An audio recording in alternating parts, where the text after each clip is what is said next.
তোমরা তো জানো না কখন তোমরা মরবা। শোনো, তুমি অপরাধ করিও যদি তোমার মনে হয় আল্লাহ তোমাকে দেখে না, তখন করিও।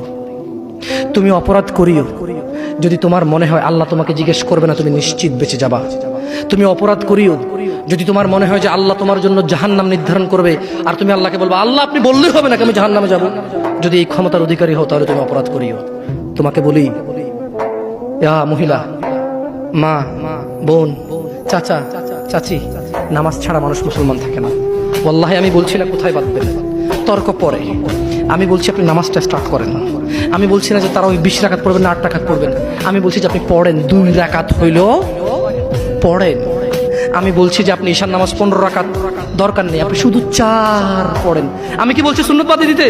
আমি বলছি যে তুমি পড়ছো না, শোনো, ভয় পেও না, ঈশার নামাজ 15 রাকাত তোমার উপরে ফরজ নয়। আমি তোমাকে না করছি না 15 রাকাত পড়তে। আমি বলছি যে তুমি নামাজই পড়ো না, 4 পড়ো। এই 4 রাকাত ঈশা না পড়লে তুমি মুসলিম নও।